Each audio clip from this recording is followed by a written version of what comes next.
Kenapa takut mengatakan bahwa Bung Karno mengumpulkan, mengkompilasi pikiran-pikiran dunia, lalu dituangkan dalam 5 sila itu?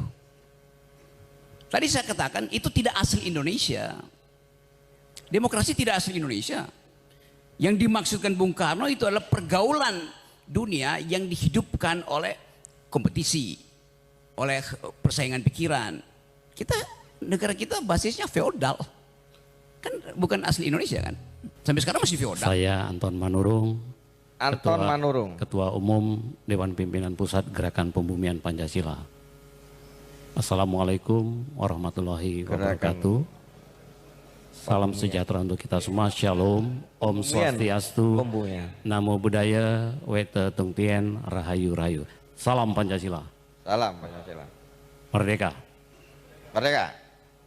Saya memberi apresiasi luar biasa. Baru pertama saya hadir di Kongres Pancasila dan saya sedikit memaksakan diri dalam situasi terbatas harus hadir di sini dari Jakarta. Jadi thank you, matur sembah nuwun, Dr. Agus. Baik, saya mungkin tidak bertanya tapi ingin melakukan discernment dan diskursus. Yang pertama buat kawan Rocky Gerung.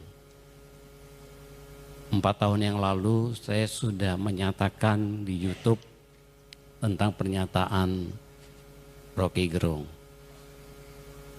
Saya prihatin, mohon maaf pada seluruh forum.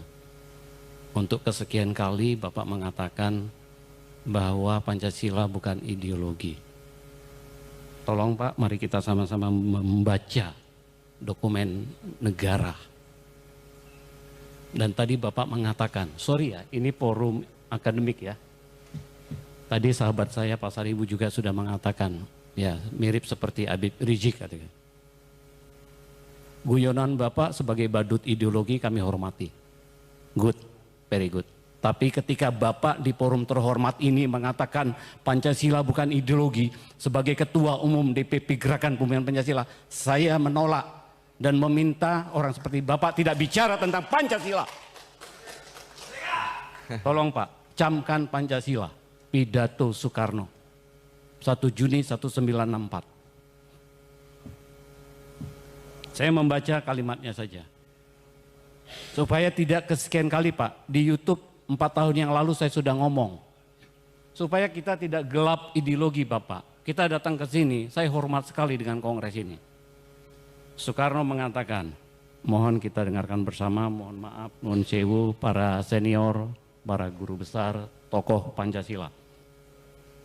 Bangsa Indonesia sejak proklamasi mempertahankan secara gigih panji-panji Pancasila dan akhirnya kita semua dapat memenangkan landasan Pancasila sebagai satu-satunya ideologi nasional progresif dalam revolusi kita. Oke, itu poin 1 ya. Saya harus garis bawahi Pak Moderator ya. Pancasila. Ya. Oke, terima kasih. Ada banyak pertanyaan yang sifatnya saya carikan istilah ya, cemas dengan keterangan saya tuh. Kenapa takut mengatakan bahwa Bung Karno mengumpulkan, mengkompilasi pikiran-pikiran dunia, lalu dituangkan dalam 5 sila itu? Tadi saya katakan itu tidak asli Indonesia. Demokrasi tidak asli Indonesia.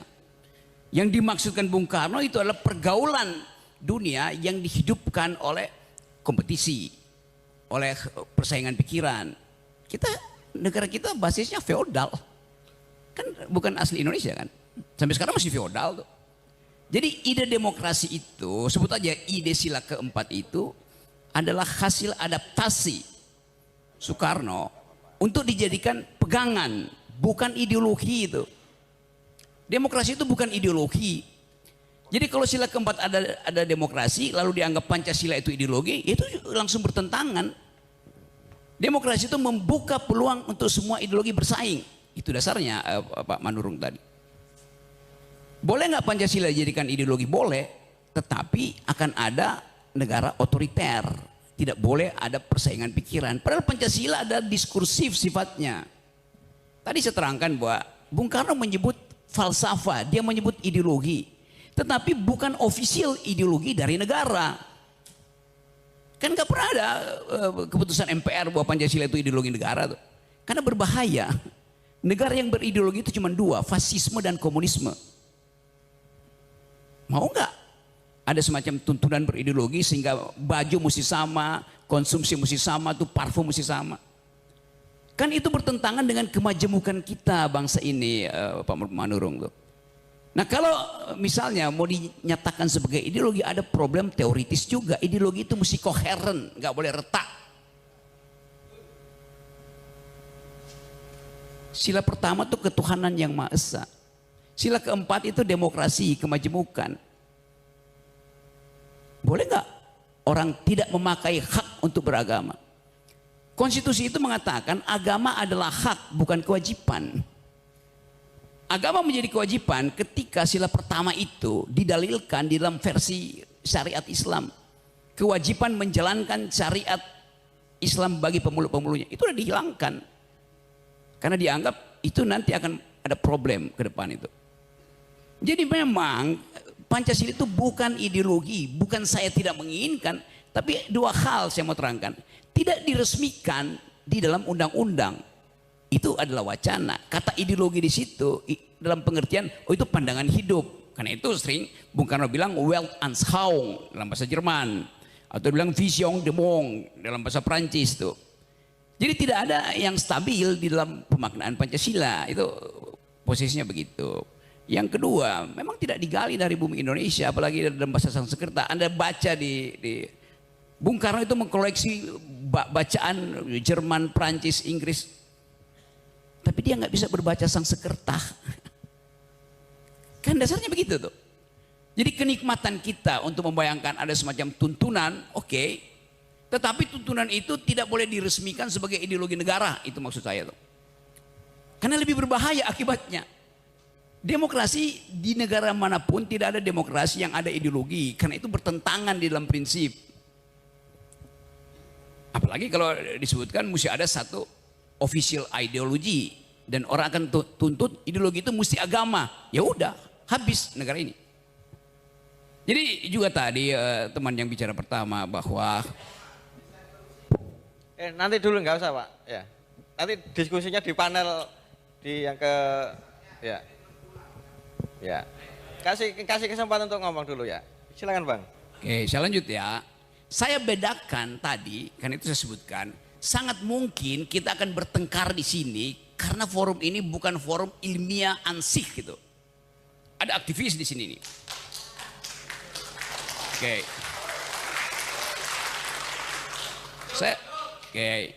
Ya supaya sedikit catatan kaki, saya mengajar teori ideologi di Departemen Filsafat UI selama 15 tahun tuh. Oke.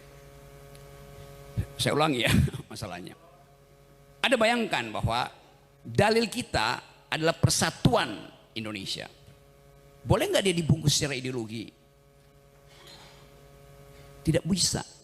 Karena persatuan itu datang dari ontologi kemajemukan. Dari awal negeri ini majemuk, oleh karena itu diperlukan persatuan. Jangan dibalik, demi persatuan tidak boleh ada kemajemukan. Itu bahayanya berpikir secara ideologis. Dapat nggak poin itu? Tentu Anda marah karena kok nggak ada panduan ideologi, apalagi bikin dewan ideologi. Hitler bikin itu. Hitler meresmikan dewan ideologi namanya fasisme dan diatur Anda hanya boleh kawin dengan ras yang sama. Itu aturan ideologi ketat sekali itu. Jadi sekali lagi kita boleh anggap bahwa Bung Karno berhasil membaca kecenderungan dunia dan dia ambil saripatinya itu. Bahkan dia rumuskan, ya kalau nggak 3-1 gotong royong. Bagaimana ada ideologi gotong royong? Jadi kita mesti lihat kecerdasan Bung Karno atau kecerdikan Bung Karno untuk menaturalisasi ideologi-ideologi dunia. Nah itu gampangnya. Istilah naturalisasi lagi keren hari-hari ini. Iya. Naturalisasi. Kan itu dasarnya kan. Kita baca, kalau saya bikin tafsir, dari mana Bung Karno punya ide tentang keadilan sosial? Dia membaca Marxisme. Dari mana Bung Karno punya pengetahuan tentang nasionalisme, sila pertama? Dia pasti baca Immanuel Kant tentang unity of reason. Dia baca San Min Chui. Banyak yang dia baca. Dari mana dia baca kemanusiaan yang adil beradab? Dia pasti baca Rousseau tentang kedaulatan rakyat. Jadi Bung Karno membaca banyak literatur. Nah kita tidak mau membaca dan hanya mengupayakan sesuatu yang udah final gitu. Itu yang paling saya jengkel. Saya berkali-kali diundang oleh BPIP juga untuk mari kita di Pak Rocky ikut seminar tentang Pancasila tuh. Oke. Temanya apa? Pancasila sudah final. Udah final ngapain didiskusikan? Kan dungu namanya.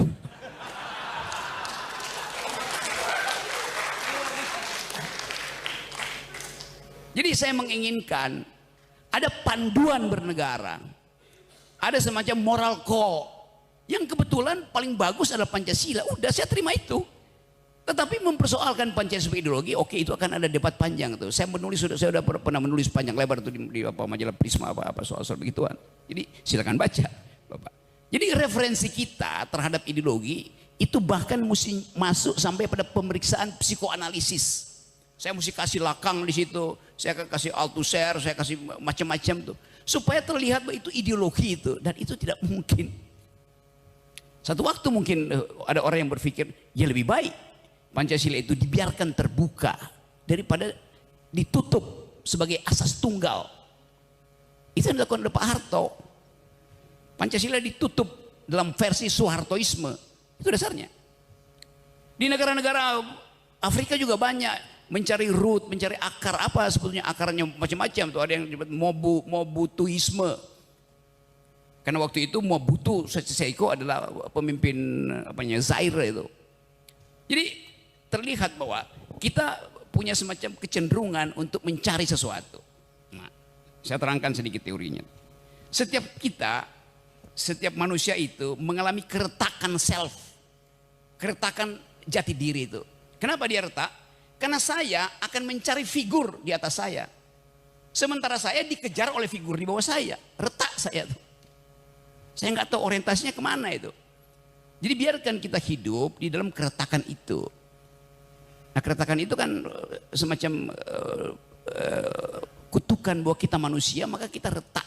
Self kita retak, fragile. Jadi itu dasarnya. Jadi sekali lagi dalam demokrasi, di dalam republik, ide common good itu tidak boleh dibasiskan pada satu ideologi. Itu dasarnya tuh. Nah itu yang menyebabkan ada persaingan pikiran. Itu yang menyebabkan kita terbuka untuk berargumentasi itu. Kita pakai bahasa dan boleh aja pakai tekanan-tekanan, agak marah boleh. Tetapi kita balik pada akal sehat lagi tuh. Bahwa semua yang didalilkan itu harus diperhatikan logikanya tuh. Jadi saya kira itu, dan saya percaya bahwa teman-teman akan merumuskan kembali percakapan ini supaya kita bawa pada forum-forum yang lebih luas tuh. Yang penting bagi saya ada transaksi argumen di sini, bukan kita produksi sentimen. Dan saya percaya kalau kita keluar dari sini dalam 2 hari ini akan ada bekal pengetahuan di kepala kita sehingga IQ bangsa ini bisa ditingkatkan oleh pertemuan hari ini. Oke.